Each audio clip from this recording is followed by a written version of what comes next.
السلام عليكم ورحمة الله. وعليكم السلام ورحمة الله وبركاته. ما مساجيان باشا الحمد لله. بارك الله فيك براي بريزم خوا سلامتك. خواهي قورا تمن دريش كبركة خاتم قرد ما ذاكر سخوم ودس بكم بو إن شاء الله برنامج زيادة استفادة بإذن خواهي قورا. ما مصاي بريز فرمجان. ما مساجاني ملا بيتوينين لبيتوين وبجدر استام عملية بين أبوها وكل آراء دايا أو معاملة كسيكا ياخد شن كسيكن خلدتي سياري عند داته بقست بحساب إخوان بقست سياري بدفتريك بدو دفتري سيارة بقنجا ورقي بدفتريك دبان شور دقري سيارة وردقريت بلان إشي معرض تينية مثلا سيارة كرينو فروشتن بيت بس بو بارك يكسر اللي فروشتوا بلان الاشتيتشي دي كما مصاو كسا هيج عقد ناكا هيج وكفالت نادا هيج وكالت نادا ضلي او بارد روي دي قام الرويشت مردم بوتنيا كسو كارم خزمو كسم هل بيش ياخد دواي باريان لبكيت والله ان شاء الله جنابة شو كابيما بي خلقه زور توشيو معاملة بونا وكو دجبين دريد لوانيا نازامي دي حلالي وحرامي شونه وبيخلق بورون بيتو لوانيا تلفي زوري كذابت. الحمد لله. براي برزم او شوازي كباست كيرت يعني كسيك يا چەند کەسێکن دێن هاتوونەتە ناو بازار دەڵێن ئێمە شت دەکڕین بە قەرز دەیکڕین خۆت سیعردانێ وەکووتت شتێک بە 50 وەرەقە بێ ئەو بە 100 لێت دەکڕێ بەڵام بە قەرز بە 100 بێ لەوانەیە بە 150 لێت بکڕێ بە قەرز. باشە هەدەفی چییە بۆچی دەیکڕێت؟ یەکسەر بۆ ئەوەی بیفرۆشێتەوە پارەی بکەوێتە دەست وەکو فەرمووت بێ عەقدە بێ کەفالەیە بێ وەکالەتە و دەڵێ کە من ڕۆیشتم پارەکەت فەوتا هیچ یەکێک نییە کە تۆ یەخەی بگریت بۆت نییە بچیتە سەر کەسوکار و خزم و ناسیاوەکانم. ئەمە لە شەرعدا براکانم بابەتێک هەیە پێی دەوترێت بەیع التەوەڕق يعني البيع من أجل الورق من أجل المال.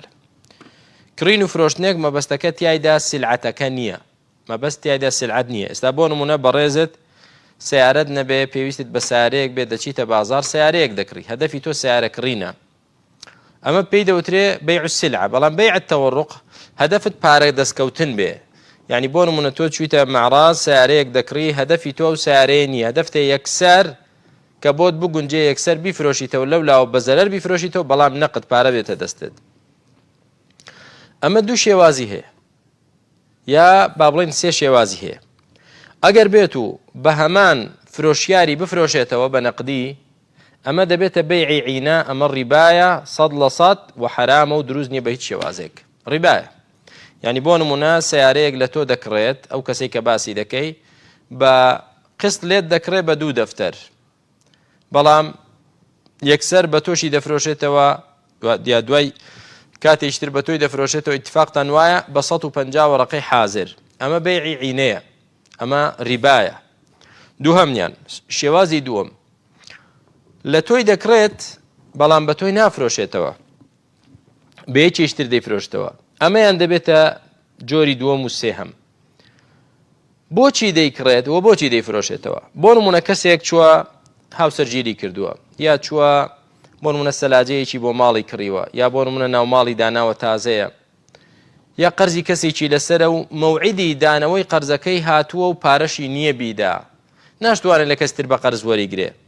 ئێستا دێت شتێک دەکرێت ناچار دەچێت شتێک دەکرێت بۆ ئەوەی بە قسط بیکرێت و بە نەقدی بیفرۆشێتەوە بێ ئەو قەرزەی لەسەرەتی بیداتەوە. یعنی ئەم جۆرە مامەڵەیە دەکات چونکە محتاجە احتیاجی وای لێ کردووە کە چی بکات کە ئەو جۆرە مامەڵەیە بکات. دەڵێن مادام یعنی بۆ حاجەتیەتی نەک مەبەستێکی تر هەبێت و ئەو پارەی دەست ناکەوێت نەکەس بە قەرز دەیداتێ نەکەس سەلەمی لەگەڵ دەکا و هەروەها وتمان محتاجیشە و ئەو شتەش کە دەیکڕێت لە تۆ لای تۆ مەوجود بێ نەک تۆ بڵی باشە من دەچم سیارەت بۆ دەکڕم پێت دەفرۆشموچم سیارەیەکت بۆ دەکڕم کە تۆ سیارە دەوێت نا مەوجود بێ. ئێستا ئەم حاڵەتەیان دروستە بەڵام وتمان محتاجی پارەیە بۆ نمونە قەرزی یەکێکی تری لەسەرە کاتی قەرزەکەی هاتووە و چاری نییە ئێستا ناچارە جارێک لە جاران تووشی ئەو حاڵەتە دەبێت کە بچێت سیارەیەک بە قسط بکرێ و بێ بە نەقدی بیفرۆشێ بۆی قەرزەکەی بداتەوە. جارێک محتاج بوو ئەوەی کرد.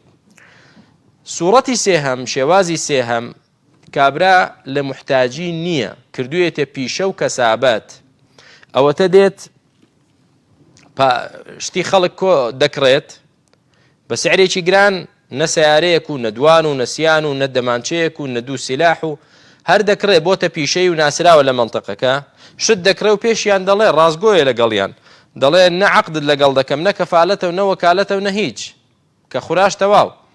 ئێوە ڕاستان لەگەڵ دەکا، بەڵام سوبحان الله ئێوە یعنی کەسانێک هەیە لەگەڵ ڕێزمدا مەبەستم جەنابەت نییە، کەسانێک هەیە کە ڕاستیشیان پێ بڵێ، بەڵام مادام پارەکەی تێدایە ئەو هەر قبوڵیەتی هەر چەندە چیش بێ، هەر چەندە حرامیش بێ، بێگومان ئەمەشیان دەبێ ئینسانی مسلمان ئاگای لە خۆی بێت کە ئەو شێوازێکی ناشەرعیە و دروست نییە. عولەما فتوایان داوە لەسەر ئەوەی کە ئەم شێوازە حرامە. شێوازی سێم کە حرامە وتمان بریتیە لە چی؟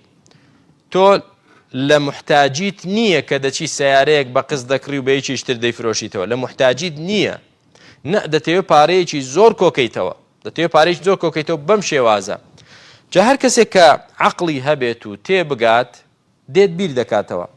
باشە ئەو کابرا ئەوە نزیکەی 100 سیارەی کڕی، 100 دەمانچەی کڕی، 50 بۆ نمونە تەلەڤیزیۆنی کڕی، هەمووی بە قسط کڕیوە.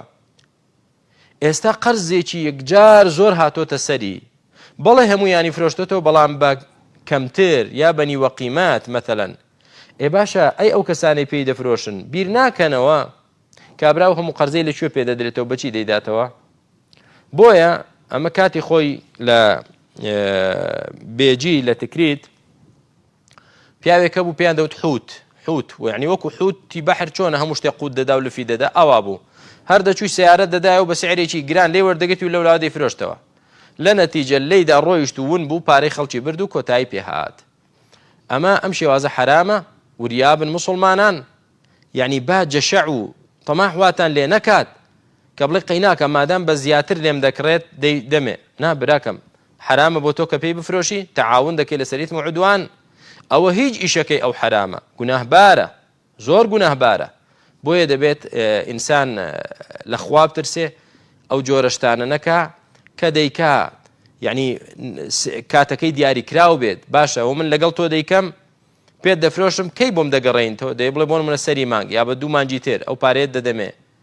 و بە هەمان شێوە وتمان حاجەتەکە وای لێ بکات، نەک بۆچی بێ بۆ مەبەستێکی خراپ بێ کە سپەی و 2 سپەی لێیدا بڕوات و یا بڵێ ئیفلاسم هێناوە، دەی وەرن بمگرن، وەرم چیم لێ دەکەن لێم بکەن. بۆ ئەم شێوازە دروست نیە، حرامە. 3 شێوازمان باس کرد، یەکەمیان ڕیبا بوو، دووەمیان جائز بوو، سێهەمیان حرامە. خۆتانی لێ بپارێزن. بارەکە الله فیکم. بەڵێ فەرموو.